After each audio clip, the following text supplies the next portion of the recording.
Allowing can be difficult to do because your mind gets in the way and you wonder if you're doing allowing right. Well, you can't do it wrong as long as you're just allowing. It's the greatest tool that you have when there are days of imbalance, frustration, wondering what comes next, when you are in fear. So all this time, the mind could feel this pressure on it, and it didn't like it. Allowing, that's evil. It's terrible. We don't allow, we control, we manage, we keep things in order, but we don't allow. What? Allow what? It felt this pressure. It felt this kind of this vortex coming in. It didn't like it. It felt you allowing, opening up to all that you are. The mind tried to say, "Oh, this doesn't work." This allowing, it's a bunch of nonsense. Or the mind tried to say, "I'll let you allow a little bit, but only as much as it's safe, because you screwed up a lot in the past, and if we do open allowing, this whole ship is going to sink." The mind said, "I'll allow a little allowing, but that's it, just to appease you, just to, kind of make the human happy." But the mind finally realized that it was worn out. Its time had come. It needed something else. And it was through your allowing that created this opening that got the mind off of the king's throne, so you could now take your rightful place. Not your mind. Your mind's going to stay over here, and you're going to take your rightful place. And it was fun for me, Adamus, to watch all this, to observe what was happening with you, and to observe the shifts that were taking place, to observe when the mind came back and screaming and roaring, "Oh, this is all a trick. Somebody's trying to play a trick, or we're being hypnotized." And no, it was the mind trying to make its last stand. But it finally said, "You're right. This is limited. And even for me, the mind, the greatest of all things, human, is no fun anymore. We're just repeating and repeating. We're pretending it's a brighter shade of red, but it's still red, isn't it? We're pretending that we're more clairvoyant and more intuitive and psychic than ever, but it's still just mind bullshit." And that's when the mind said, "I'll move over. Not sure what I'm doing here, but I'm going to move over." And there were these overtones the whole time of your allowing that were causing this to happen. And they weren't mental. They weren't mental nudges or pushes or overtones. They were coming from the master, coming from your soul. So the mind has now taken a seat over there, still be part of your everyday life, but the mind is taking a back seat. By the way, if you wonder if you're doing allowing right, what you're going to wonder, now, did I get this right? It's not a practice. It's not a method. Just allowing. It's just allowing. That's all. If you're wondering if you're doing it right, just shut up and allow. Just allow. You have let go of red meat. You've let go of wine. You've let go of some of the other religious groups that you used to be involved in.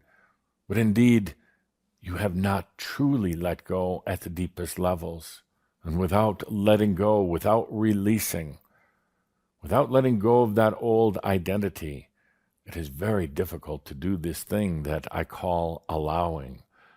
Allowing is where you release. You release the things that are even nearest and dearest to you, in order that you allow the natural cycles of your enlightenment come to you. They are natural. There really is no work that you have to do. You've led yourself to believe that it has to be difficult and you have to struggle, but indeed it's not.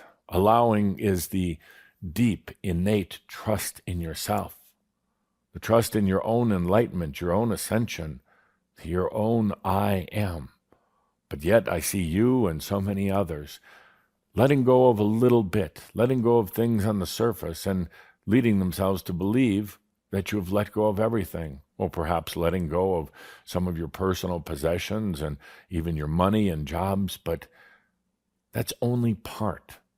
Without letting go fully, you're still connected to your identity, and you'll still continue to play the games that you've played before. In allowing, in conscious movement, in the greater awareness, all those things come up. It's not that they can't be released, but most people don't want to release them. They're very connected with them.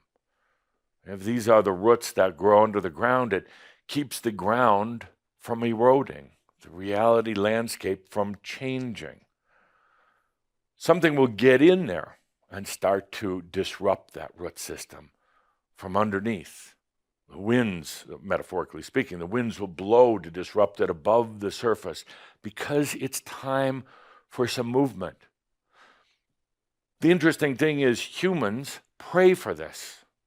Beg for it, study for it. I want something different in my life, but then when it comes, I don't know what's happening. This is really hard, but I don't want to give up that. I want to give up a few things over here, but I don't want to give up that. And we come to this whole dilemma, which almost feels like a conflict between the soul and the human. Almost as kind of a conflict between this new light of consciousness that's shining and the human needs, desires, wants, oaths, and vows. You can't go into full realization if you still have a bunch of old oaths and vows and commitments and obligations and everything else holding you in. But it raises some amazing emotional issues. Think of you with your children. Yeah, well, I made a commitment. I have to. Well, that's your children. You're kind of like a bad landlord. They're not. Yes, nurture them, love them, give them a safe environment. That's the most important thing. Give them a safe environment. Listen to them up to a point, and realize they're not yours. You don't own them. You're not obligated to them. So, my friends, you're going to experience, in allowing, you're going to experience the opportunity for releasing. I call it an opportunity. You're going to call it a few other things, but it's the opportunity for releasing. Now, you could do it the easy way or the difficult way. It's up to you. Of course, you're sitting here right now, I'll go do the easy way. Nah, you're going to pick the difficult way on some of it. You're going to think that there are outer forces causing changes in your life. It's not. It's the way you're shining your light. It's the new positioning of your consciousness, shining a light on that old reality landscape. Just let go. Just let go. It'll bring up issues. I'm a bad parent. I'm a bad spouse. I'm a bad family member, whatever. Take a deep breath and just allow. In the releasing, you'll open up to new potentials and opportunities that are much more free, much more expansive, much more fun. Yeah, you go through a short period of feeling the nothingness, the void, but then you'll start realizing, why didn't I do this sooner? Why was I holding myself back?